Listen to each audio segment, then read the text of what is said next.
In the farthest reaches of outer space, beyond the Helix Nebula and just to the right of the constellation Hydra, there is a man.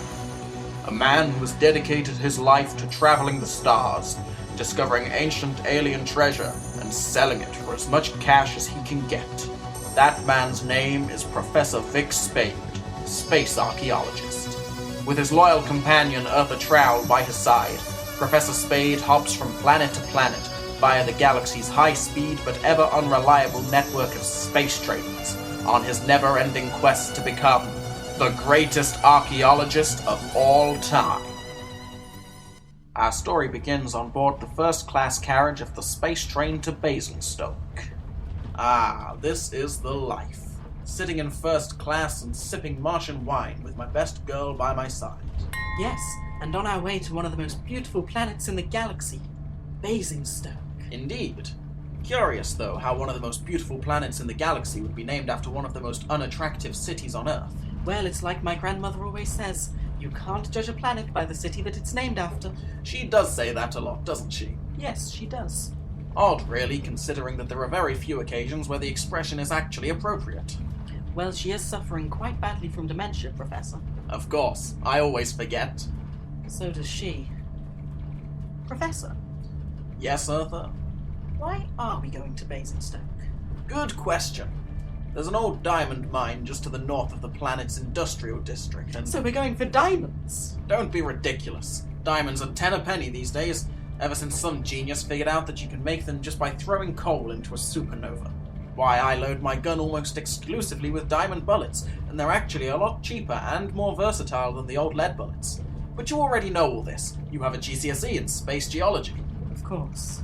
Anyway, I have it on pretty good authority that the mine is home to one of the greatest treasures in the universe, something that I have been searching for my entire life. The love and respect that your father never showed you as a child? Even more elusive than that, Eartha. The Eye of the Gorgon. The Eye of the Gorgon? The Eye of the Gorgon. And I'm going to get it. Not if I get it fast, Professor. Well. If it isn't my old arch-nemesis, Wolfgang von Strauss. Ja, it is I, Wolfgang von Strauss III, and I am going to find the treasure before you and your friend get a chance. Then there will be no doubt that I am the greatest archaeologist of all time. I'm sorry, archaeologue? Yeah, that is correct. What the hell is an archaeologue? You know, like what we do, finding treasure and stuff. You mean archaeologist, right? Oh, I'm sorry that my English is nicht perfect. Maybe I will test you on your German, German's a dead language. The entire galaxy inexplicably speaks English. I do not have time for this argument. The ticket inspector is coming, and I have only paid for second class. Damn that dastardly villain. Do you know why I hate von Strauss so much, Eartha? Is it because he's German, Professor? Absolutely not. I'm not a racist. No. It's because he's a thieving, conniving, glory-hogging, kraut-munching, humorless fascist. Of course. Just like all Germans. The next stop is Basingstoke Central Station. We're nearly there. Should I get the bags? Oh, I'm sure someone will get them for us. This is first class, after all. Let's head to the door. The train doors are opening. Please mind the gap. Here we are, Eartha. Basingstoke. The most beautiful planet in the galaxy. Wow, it's the most beautiful sight I've ever seen. The most beautiful sight anyone has ever seen. It truly is indescribable.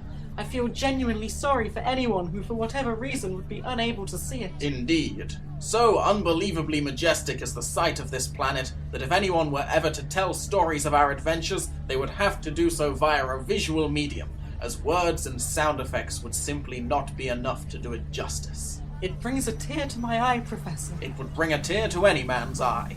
Or any woman's eye. Don't be sexist, Eartha. Men have eyes too, you know. Of course, Professor. Professor? What is it now? The train just left and nobody has brought us our bags. Good lord, you're right. But all of my tools and gadgets are in there. My sonic whip, my diamond revolver, my hat. The only thing in the universe that I could ever truly love. But I thought you loved me, Professor. Damn it, Eartha. Do you think you could not make this about you for one single second? Sorry, Professor. This is a disaster! How am I ever to retrieve the Eye of the Gorgon without my bag? Our bags, Professor. My multiple bags!